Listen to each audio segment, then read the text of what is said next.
Hello, everyone. Welcome to the International Methods Colloquium. My name is Justin Essery. I am an Associate Professor of Politics and International Affairs at Wake Forest University. The IMC is a periodic online interactive seminar discussion on the application of quantitative statistical methodology to the social sciences, sponsored by Wake Forest University and also sponsored by Springer Publishing. This week's speaker is Adrián Lucardi of ITAM, the Instituto Tecnológico Autónomo de México. Giving a talk entitled, Does the Early Bird Always Get the Worm? How First Round Victories Affect the Chance of Winning in the Second Round. And as you can see, this is joint work with two colleagues, Juan Pablo Micosi and Agustin Vallejo of ITAM and University of Houston, respectively. The talk will last between 30 to 40 minutes, after which point we will take questions from the audience. You can ask a question using the Zoom Q&A button that appears at the bottom of your webinar window. You may ask questions at any time during the talk, but all questions will be held until the end of the presentation. If you wish to be recognized and ask your question via audio, please indicate this in the Q&A text box. Otherwise, I will read your question during the Q&A period. A link to the slides will be available in the Zoom webinar chat window so that you may refer to it throughout the presentation. And now I'd like to welcome Adrián Lucardi to the IMC. Welcome. Thank you, Justin. Thank you very much for the invitation. The paper we are going to I am going to present today is about a second round, and especially the interaction between the first and the second round in a runoff system. As we know, runoff systems are pretty very well known around the world. So, for example, in the US, they are sometimes used for legislative elections, and the Democrats won control of the Senate in January last year into runoff. They won both runoff. And the system is also used in legislative elections in some countries, notably in France, but it's also one of the most common electoral rules for electing presidents around the world, as we can see here, especially in Latin America, in Francophone Africa, and in Eastern Europe. It's a very, very common system for selecting presidents. And as we can see here, this has been so especially since the 19th and mid-19th, now when more than half of all presidential elections around the world has been decided using the runoff system. And when a runoff system was employed, around 50% of the time, a second round was needed to select the winner. So this is a pretty common electoral rule around the world, and political scientists have considered it and have studied it extensively. Beginning with Duverger's famous proposition about the role of electoral rules in favoring multipartyism or a two-party system. And then there has been a very large literature comparing elections using plurality rule and majority runoff. There is also the argument that a runoff system prevents Condorcet losers from winning, so it may not guarantee the Condorcet winner to prevail, but it might prevent the Condorcet loser from winning. And as a result of that, it might even induce policy moderation. But some scholars have also claimed that a potential problem with a runoff system is that when you have presidential and legislative elections in the same day, to the extent that the runoff system induces more fragmentation, this might make it more difficult for presidents to form a legislative majority. But all this literature is about comparing electoral rules, the effect of different electoral rules. So runoff system against mostly plurality system. What we're going to do today is to focus on runoff elections only. And within runoff elections to focus on the possibility or lack thereof of reversals. Because the whole point of runoff systems is that the candidate that ends up in the first place in the first round need not win the election. So the whole point of having a second round is that the the most voted candidate in the first round might be defeated in the second round and lose the election. But there is some recent literature that claims that sometimes voters might not take advantage of the possibility. Of course, that not required by runoff system. So the first place candidate might end up winning because it's a better candidate, or voters prefer that candidate over the alternatives. But the claim is that even taking that into account, voters are not taking as much advantage of the possibility of voting for the second place candidate as they could. And this has been found by a recent paper by Grancière, Pons, and Picot, who examined this possibility in the context of French elections, legislative elections in France. So we are basically trying to extend this kind of study to executive elections around the world and examine in more details the mechanism that might be driving this effect. So basically, we will examine two questions in this presentation. The first is, to what extent finishing first in the first round confers an electoral advantage to a candidate in the second round. So the point is, we are comparing two candidates in a runoff system and in an election that requires a second round to determine the winner. And we are comparing the first place candidate against the second place candidate in that election, in the first round, and see whether the first place candidate enjoys an advantage in the runoff. And we will also look at in more detail at to what extent the benefit of finishing first or second are mediated by the behavior of voters or donors, and to what extent voters or donors react to a first round result.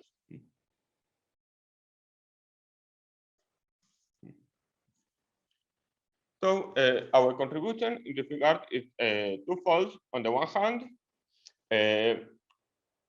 instead of the previous work by Grancière, Pons, and Picot, who have looked mostly at legislative elections in France and also in other countries, we are looking at executive elections. So we are looking at elections, at runoff elections to select executives only. And even though we have data from several countries, our focus is on presidential elections around the world and in gubernatorial and mayoral elections in Brazil.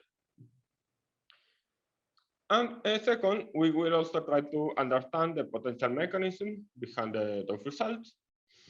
And the two mechanisms in which we focus are, on the one hand, ideological polarization. So the claim here is that if we have an election in which in the first round, the first and second places candidates are ideologically close, then there is not much difference between those candidates, or maybe being places first is more relevant than in an election when there is a large ideological divide between the first and second place candidates. So if the second and the first and second place candidates are far apart ideologically, maybe it matters more who wins, so people pay attention to the characteristics of the candidate or the policies they promise and so on, and not just to who finishes first or second. And in the second place, we will also take advantage of highly disaggregated data on financial contributions in Brazil, where since 2002, there is very highly detailed data on every donation made to any candidate in any election. And we will see whether, since we have data on the date in which a donation was made, we can see whether first place candidates receive more or less donation than a second place. So theoretically, our claim is that perhaps there is an advantage of finishing first in the first round, that is two comparable candidates that are similar across many dimensions, might end up in different placement in the first round, one is slightly ahead of the other, for example. And our claim is that in that case, there is an advantage in being placed first rather than being placed second.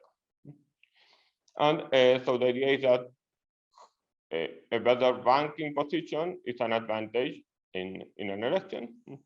The idea that ranks matter is for decision making in general, it's amply documented. Now, there are a lot of papers that examine in different contexts whether better ranked candidates do better or than others. Now, for example, you can look at candidates in a ballot. Some of them appear at the top, others at the bottom, and the mechanism for assigning ranks in the ballot is random. They were assigned randomly. So we know that there is no difference on average between those candidates, but candidates who ended up being placed first tend to do better in the election, for example. In our case, the assignment will not be random, but we will take advantage of a regression discontinuity to look at the effect of being placed first instead of second. And there are some proposals about the potential mechanism behind this effect. One possibility is that things rank at focals and they are highly visible. They might serve for coordination. For example, in some countries, including France, the second round might feature more than two candidates. So, for example, 3 or up to 4 candidates might take part in the second round. When that is the case, then if, for example, now we have 2 right-wing candidates and 1 left-wing candidate in the second round, then for it might make sense for right-wing voters to coordinate behind the highest placed right-wing candidate because it's the one with a better chance to win the election. So if there are 3 candidates, 2 on the right, 1 on the left, if right-wing voters split their vote, they will allow the left-wing candidate to win. So they have an incentive to coordinate, and ranks can provide a useful tool for doing that. And this can happen either on the part of voters who might coordinate implicitly behind the highest ranked candidate, or for elite, because sometimes when there is a second round, candidates might withdraw from the second round and not participate. And there is evidence that, for example, in France, if there are 2 right-wing candidates in the second round, the lower placed one tends to retreat more frequently than the higher ranked. However, this is irrelevant if there are only 2 candidates in the election because there is no possibility of coordinating. No, there is only an incentive to vote for the preferred candidate. An alternative mechanism is that elites might be opportunistic. So maybe, and by elite, we are thinking mostly of donors in this context, and maybe donors that want to develop a good relationship with the next incumbent. So they have an incentive to contribute money to whomever will be the next incumbent. And so they use a bank to determine who will be the next incumbent or who is more likely to become the next incumbent and contribute money to that person. This is what Gustav, Robinson, and Ruiz find in the context of elections in Colombia, where candidates are placed random in the ballot in random order, but some candidates are better positioned than others, and those candidates tend to raise more money. So the incumbent believes that, if elites or donors believe that higher ranked candidates have a higher chance of winning, they might contribute more to those candidates, and those candidates will be perhaps more likely to win. And another possibility that is not necessarily contradictory with the previous one is that voters have a preference for supporting the winner. So voters derive some kind of utility to support whomever they think that might be the winner of the election. So they see who is ranked in which candidate received the better ranking, and just support that candidate because they expect that candidate to win. So there's also a long literature on this, and voters preferring a higher ranked option. And alternatively, another possibility is not that voters change their preferences in response to ranking, but voters who favor the higher ranked candidate are more confident in victory, so more likely to turn out. And instead, supporters of the second placed candidate are less likely to turn out. And lastly, another potential explanation is that voters use a ranking as a source of information. So the idea is that voters don't want to pay much attention to elections, or normally don't pay a lot of attention, but sometimes they do.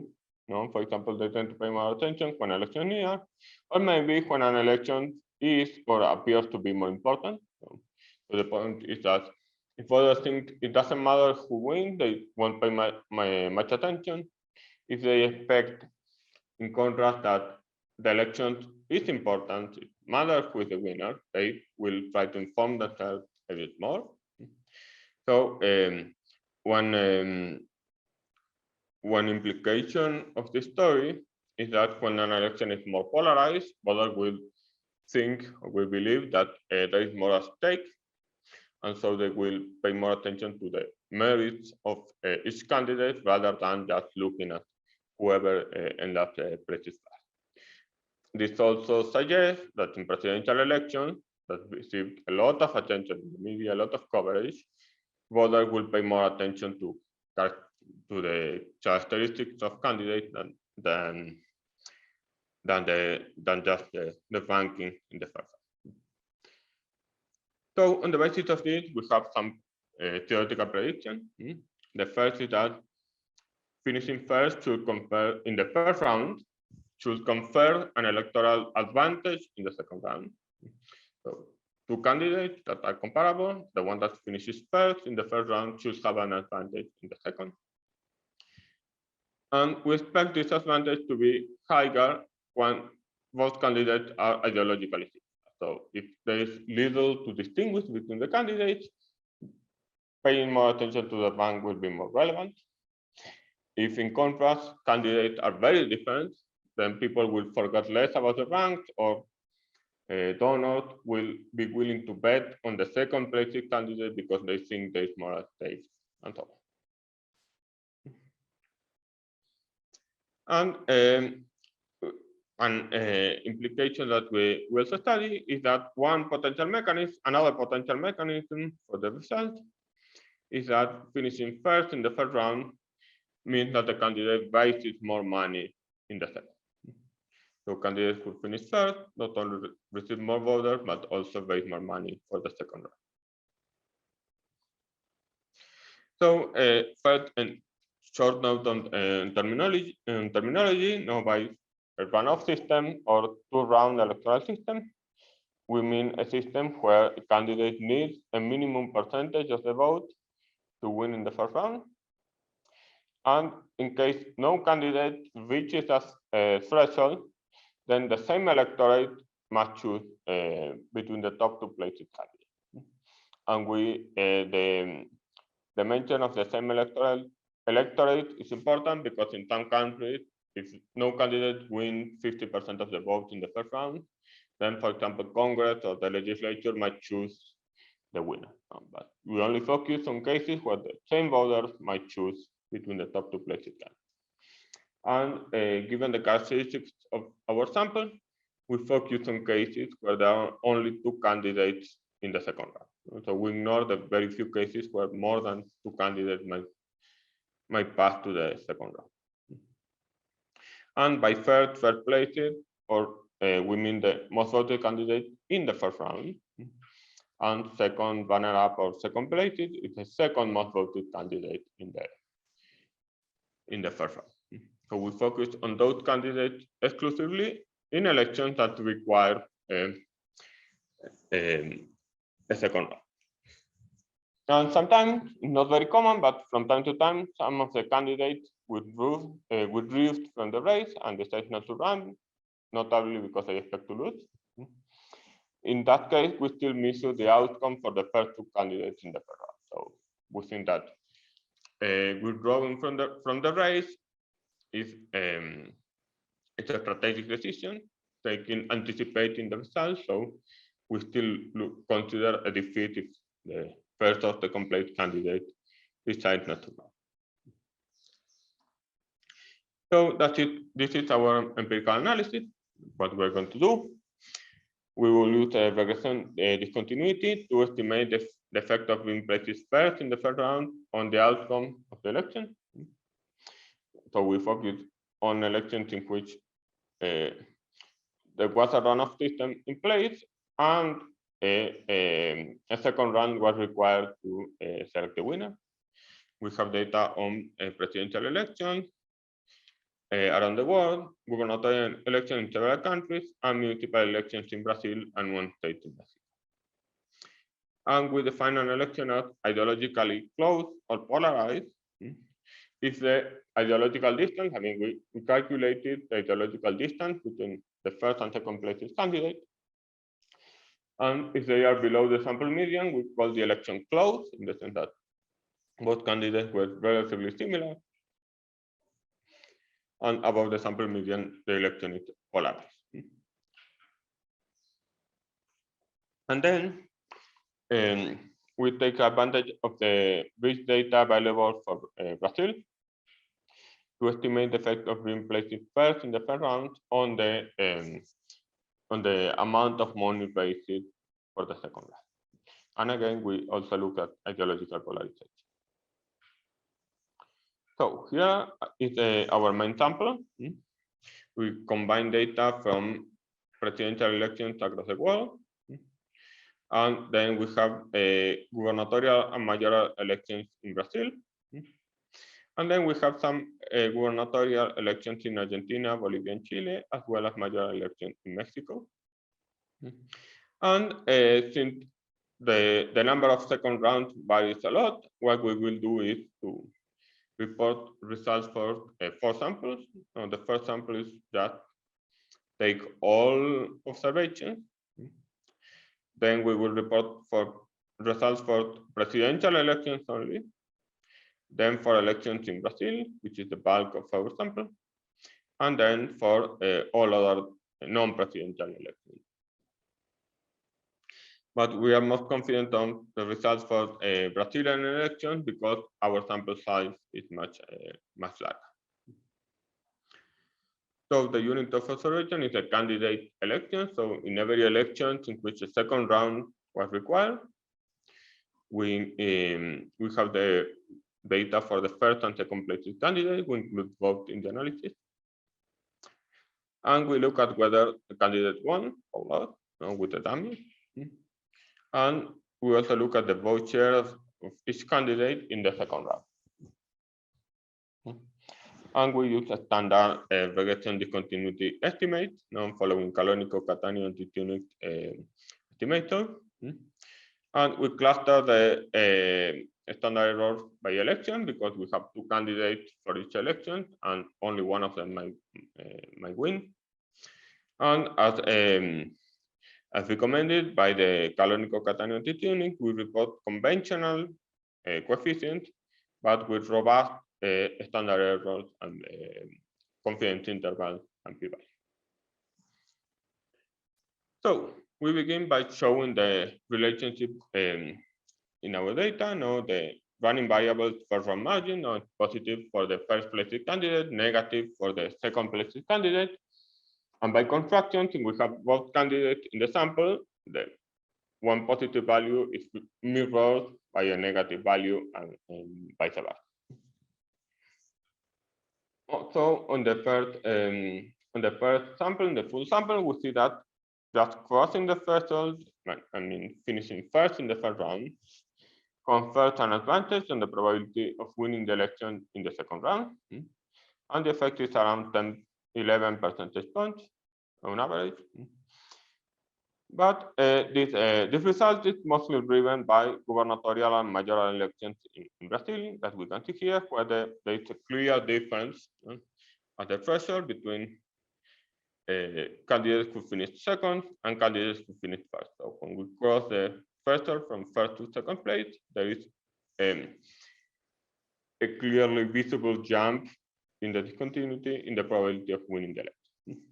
And we see a similar but more unreliable effect in subnational elections outside Brazil, but sample size is pretty small. And in contrast, for presidential elections, the effect seems to be negative. So this is just to visualize the relationship. And for vote share, we see something pretty similar. So the effect is much smaller, around 1.5 percentage point advantage in the second round. But we should take into account that if two candidates are very similar and they got almost the same vote share in the first round, that winning a handful of additional votes in the second round can have a huge impact on the probability of winning the election overall. And here are the regression discontinuity estimates. The first panel shows the effect for the probability of winning the election. We see a large effect of up to 18 percentage points in the full sample, which is statistically significant at conventional level. But the bulk of that effect is being driven by elections in Brazil, election for governors and mayors of large cities in Brazil, where there is a huge advantage of almost 29 percentage points on the probability of winning the election for the first place candidate.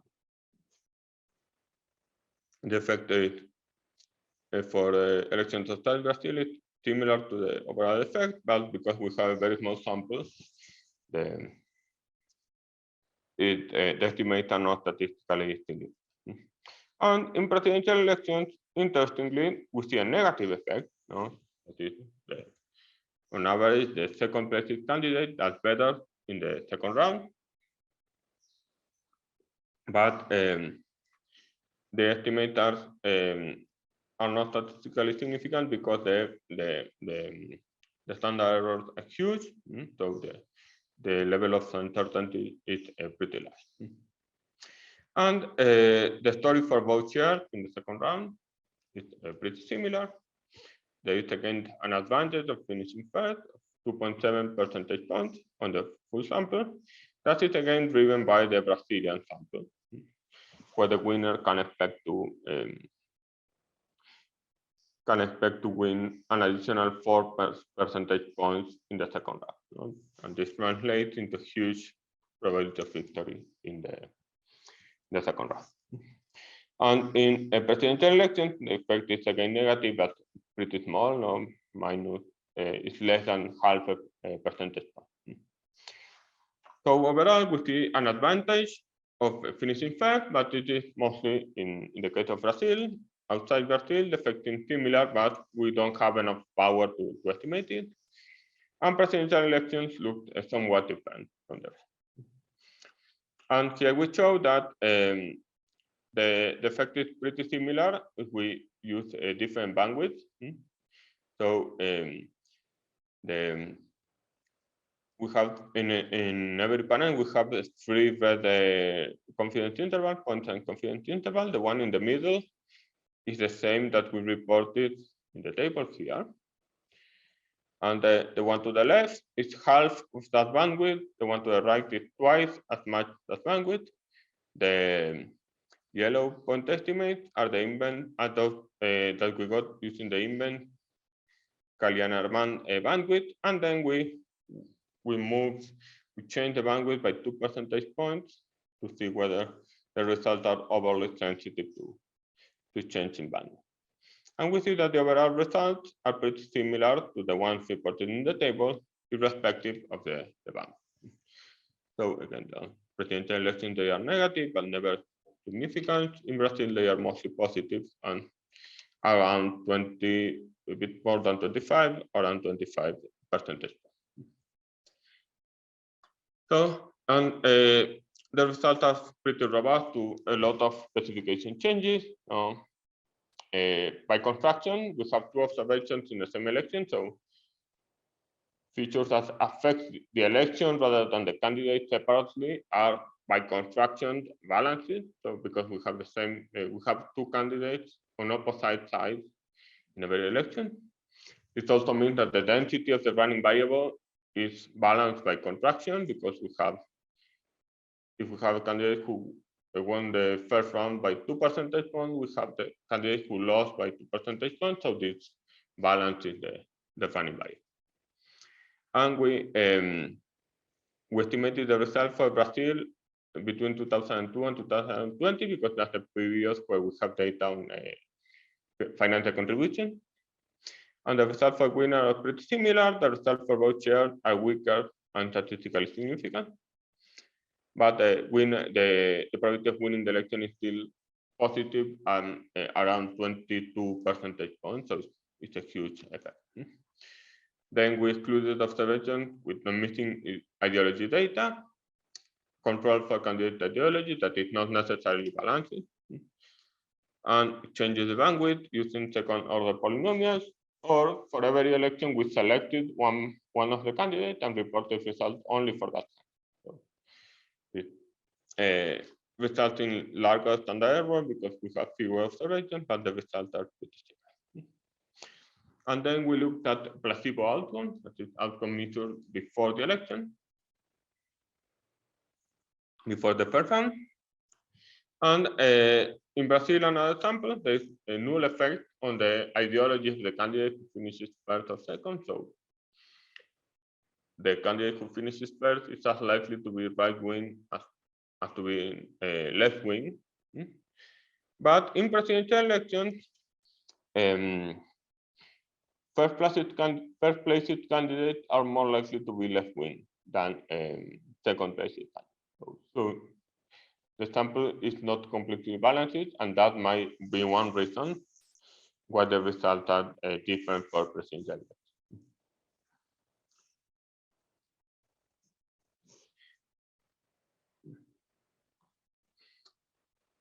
And then we have the second part of the analysis, in which we look at ideological polarization. So we got an estimate of the ideology of candidates, mostly on the left-right dimension. So we use one variable from B party in the B party dataset, and so we calculated the absolute difference between in ideology between the first and second place candidates. And for every subsample, for every one of our 5 samples, we considered an election to be polarized if this distance was larger than the median for the sample, and close if this distance was smaller than the median for this sample.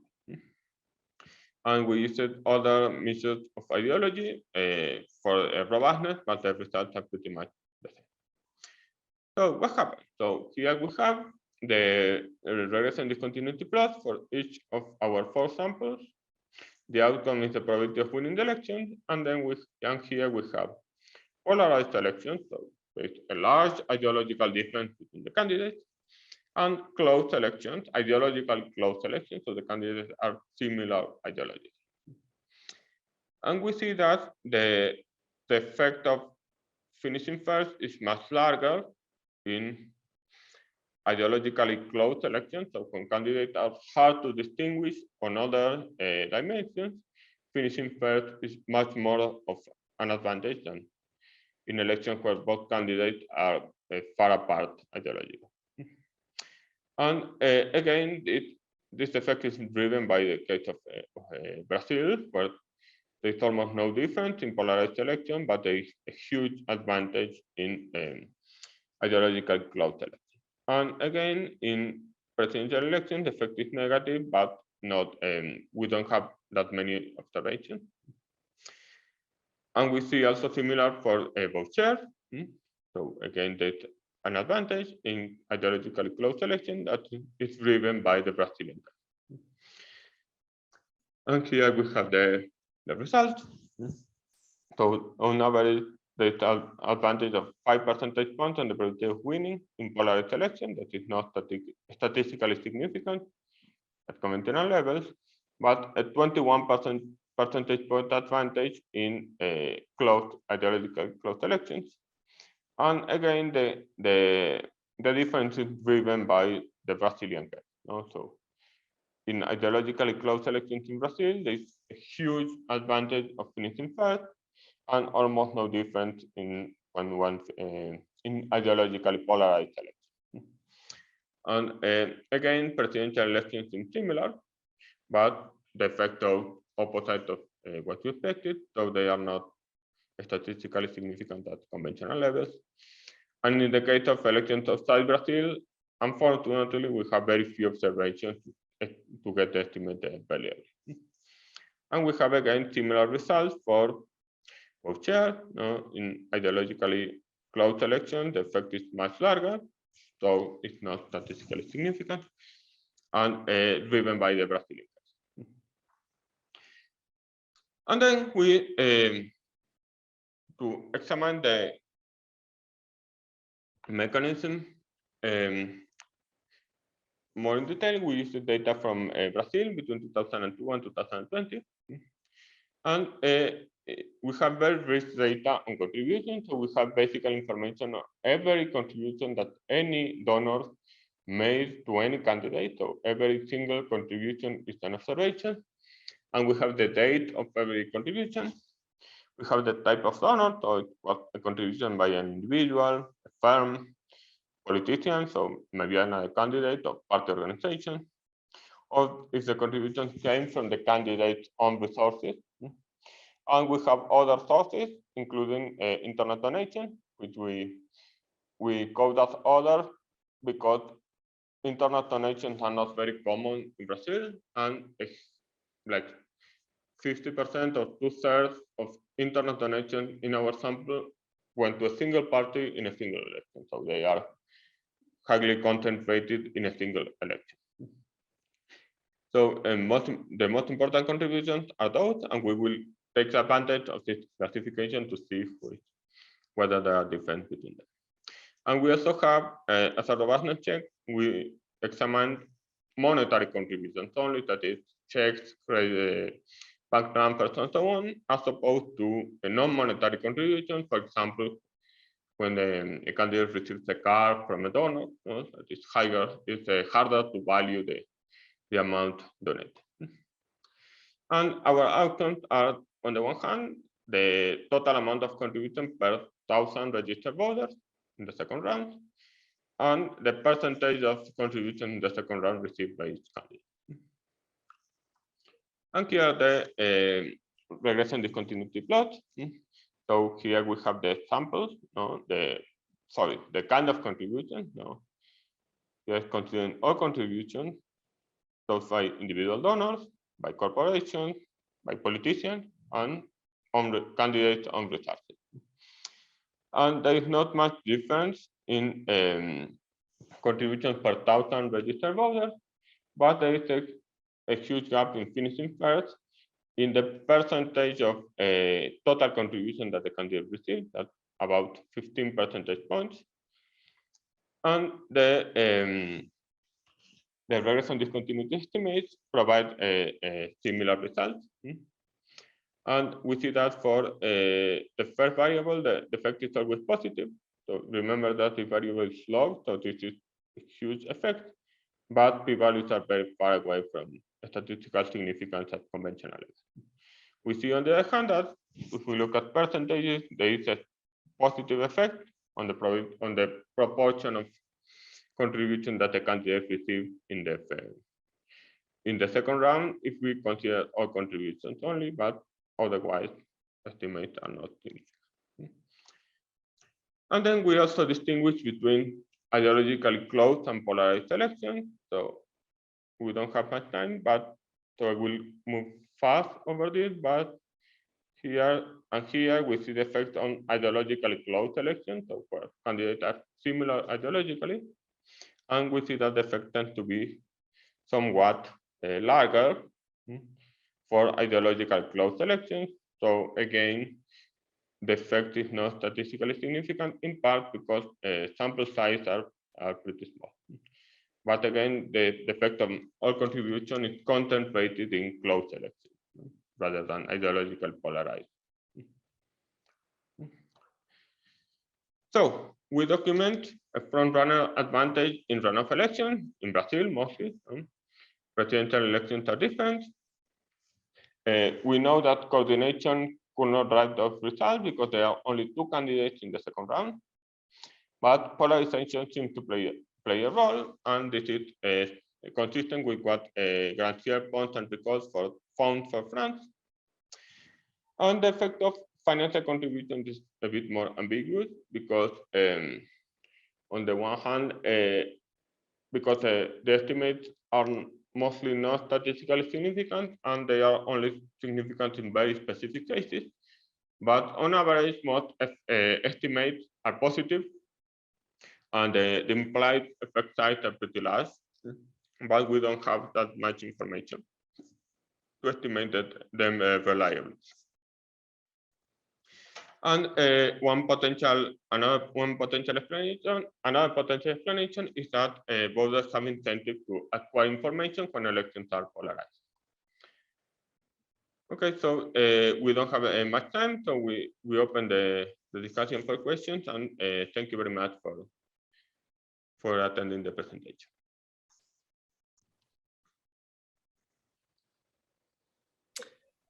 All right, thank you, Adrian, for that presentation. At this point, Adrián Lucardi is available to take questions from the audience. You can ask a question using the Zoom Q&A button that appears at the bottom of your webinar window. If you wish to be recognized and ask your question via audio, please indicate this in the Q&A text box. You can also raise your hand using the raise hand function if you like, and then I can enable your audio. Otherwise, I will read your question aloud from the Q&A box. And we already have a hand up from Gustavo Novoa, so I'm going to turn on your audio. Gustavo, go ahead. Hi, Adrián. 2 questions. Is the smallest bandwidth that you used for the RGs 5%? Sorry, I didn't understand the question very well. Is the smallest bandwidth that you used 5%? You mean the effect size, 5%, or the bandwidth, the threshold? The bandwidth. No, we use the bandwidth is calculated automatically by the bandwidth are here. So it's calculated automatically by the canonical catenary antitunic algorithm. So then the smallest one is the bottom one, the 4.75 that's used. You mean so you mean here? Yeah. So Yes. so none of them really go below 5. Yes, because we don't have enough observation. Right. Okay. Just wanted to make sure. And that's it. Thank you. Yes. No, I think the lowest is 4 percentage points. Yeah. Oh, are you still collecting data? No. I mean, we have full data on the electoral results. We already have the data. For the Brazil, for the donor data, we are looking at how to do the analysis at the donor level, because we have a very contribution. So, but the problem is that if we look at candidates, the sample is balanced on both sides of the threshold by contraction. but for donors, that's not necessarily the case because some candidates might have more donors than the other or something like that. So we are looking at how we can work the donors because I mean, we have the candidates who won the first round by 4 percentage points and the ones who lost by 4 percentage points. So that's balanced by contraction. But perhaps the candidate who won has 100 donors and the one who lost had 20 donors. So we have an unbalanced sample of donors because we have 100 donors on the right of the threshold and 20 on the left, for example, right? Mhm. So we are looking at how to deal with that. Got it. Thank you. No, thank you very much. One question I had is that it seems to me that R1 results can actually potentially hurt you. And let me explain.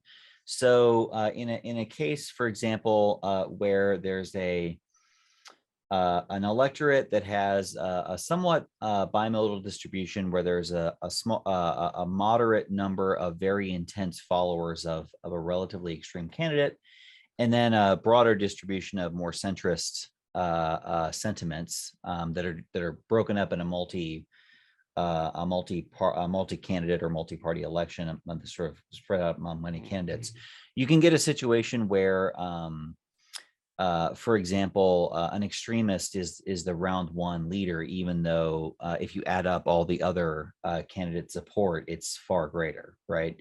And that can activate that person's opposition because you see, for example, oh, this extremist is going to win and we need to consolidate to defeat them. And I think you can see, for example, you can see cases where it works maybe like in the French case where the former, I forget what their new name is, but the former National Front gets a surprisingly large share of electorates, although I don't think they've ever actually won a round one. And then the other everyone else sort of organizes against them, and the second place winner becomes the first place winner. Is that something that we ever observe? Is it something we would expect, or will we always expect the effect to either be 0 or positive for winning R1? So let me think if, let me rephrase your question. So just saying if the first place candidate is too extreme ideologically, so everybody joins against the first place candidate? Well, you can imagine a case where the voter distribution is a normal distribution with a second mode that is sort of extreme. And so in a multi-party election, that mode has a first place candidate just because the rest of the electorate, which is relatively distant from it, is divided among many other candidates. And so the strength of the R1 finish for that candidate actually hurts them in the second round because it activates coordination and coordinated opposition in the second round. Okay. So you're saying, for example, no, the first place candidate is on the left and received 40% of the votes in the first round. And there are two right-wing candidates with 30% each, something like that. So the right-wing candidates add up to 60% of the electorate. But I mean, you can see a case where it didn't happen in the American primaries because Donald Trump had a minority, but a very devoted minority of candidates. The median Republican did not want Donald Trump. And what happened was actually the opposite, right? They did not coordinate against him. And so as primaries, you can think of that as a multi-stage election, right? Primaries in sequence. And they never sort of organized against him. That's for a case where it didn't happen. But you could easily conceive of a case where it might have happened, right? And in fact, in the Democratic presidential election, it kind of, I'm sorry, in the Democratic primary of 2020, it kind of did happen, right? Because it seemed clear that Bernie Sanders was in a similar position to Donald Trump. And what happened was, at a certain point in South Carolina, all the other candidates dropped out and organized around Joe Biden. And so Joe Biden became the nominee. Yes, yes. I guess you're right. And I think, no, I'm thinking how we can handle that or how we can explore that. One possibility is to look at the absolute ideology of the first place candidate. On the other, look at the problem is we don't have ideology for every candidate, but in some election we have for the third place one. So we might see the distance between the first and second, and the second and third. So I think, yes, we can do something like that. On the other hand, we are looking at close elections. So the advantage of the first over the second converges to zero, right? So we are looking at the effect exact for there's no difference on average between the first and second place candidates, right? But yeah, you're right that sometimes the first ranked candidate, well, yes, the first ranked candidate might not have an advantage because the opposition is divided, and then yes, they join forces. Okay, yes, that's cool. Let's just think how we can deal with that. Thank you. I also wanted to ask about the effect of polarization. So I understand why you were looking at polarization. There is another aspect of polarization that might be that I would think it would be interesting to think about, which is polarization has made it so, at least in the United States, every election is close. And let me explain what I mean. Lots of congressional districts have been gerrymandered, so they're not close. But in nationwide elections, and even in some statewide elections, it seems like there's not a lot of swing anymore, right? The parties are where they are, the voters are where they are. Most people don't switch. And so what that means is that in nationwide elections, like the presidential election, every election seems to be decided by 20,000 people in Michigan, or a small number of people in 3 or 4 different states. Let's say Pennsylvania, Michigan, possibly Wisconsin, North Carolina, a couple of places.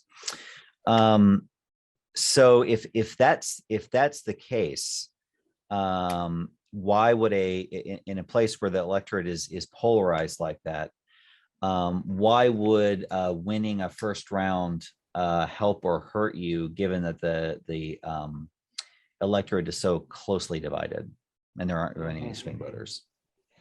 Okay, yeah, good point. So a good point. I agree. You can have polarization, yes, with few swing voters. I think in this case, by contraction, since you have a second round, the ones who voted for a third and lower place candidate are swing voters by contraction, right? But in that case, okay. Yeah, the point there would be, well, but what we found is consistent with that, right? Because we found an advantage of being placed first only in elections that are not polarized. So where you really don't care who wins, right? But okay, but yeah, but maybe we can look at the ideology of the third place candidates in polarized elections, or something like that, to see whom they might support, right? Or if the third place candidate is on the right, whether that should be an advantage for the right-wing candidate in the second round or something like that.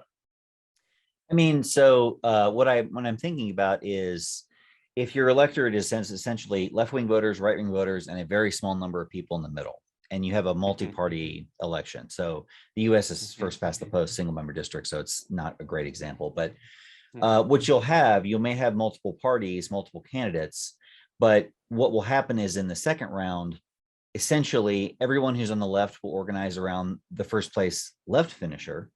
Everyone on the right will organize around the first place right finisher.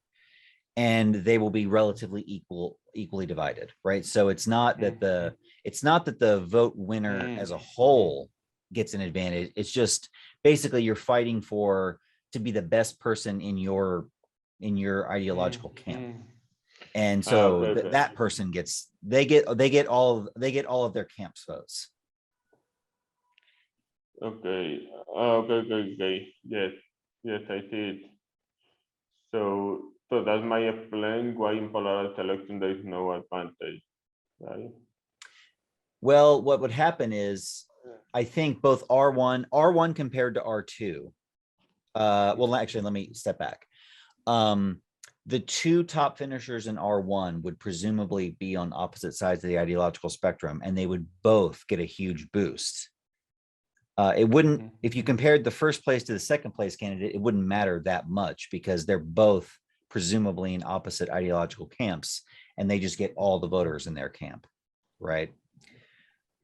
Yes, I agree. But then the question is, what happened with the voter who supported third and lower placed candidate? Yes, but one possibility is that there are few of those voters, and they split evenly. Yes.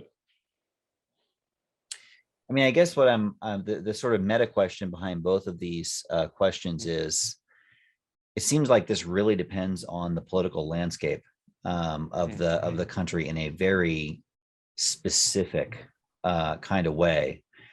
And so I wonder what kind of general worldwide conclusions you can come to, because I kind of think this is a case where the details are very, very important. We only have a few minutes left, and I don't want to monopolize. There's another question, so I'm going to go ahead and read this question. It's from an anonymous attendee, and the question is, would you expect the advantage of the front runner to dissipate if voting were not compulsory? Good question. We haven't thought about it. Well, in presidential elections, there is a lot of variation in whether voting is compulsory or not, right? In Brazil, I think it's compulsory, but I'm not completely sure. But I think the point here is, even if the vote is not compulsory, we're implicitly comparing against the first round. So people who decided to vote in the first round. So I think on average, turnout tends to decrease in the second round, but that depends on how close the first round was. But one, I mean, let me think about it. If voting is not compulsory, then maybe supporters of third and lower placed candidates are less likely to turn out in the second round. So that might maintain the advantage. On the other hand, if the election is very close, candidates have a lot of incentive to motivate people to turn out the vote. So I'm not as sure how the relationship between compulsory voting and turnout or second round advantage. Well, we have reached the end of our time, and I try to be very respectful of people's time and limit it to 1 hour. So what I'd like to do is first thank Adrián Lucardi for being our presenter this week. I want to remind everyone that our presentation will be posted to the website shortly after the broadcast, if you'd like to share it with a colleague or watch it again later. I also want to invite you to join us in 2 weeks, April 29th, when we will host a talk from Catherine Lefulon of the Centro de Estudios Públicos in Chile. Please see our website, www.methods-colloquium.com, to get more information about this talk. Adrián, thanks for being here today, and I really enjoyed your talk. Thank you, Justin, for the invitation, and thank you, everybody, for the comments. And I hope to see everyone in a couple of weeks.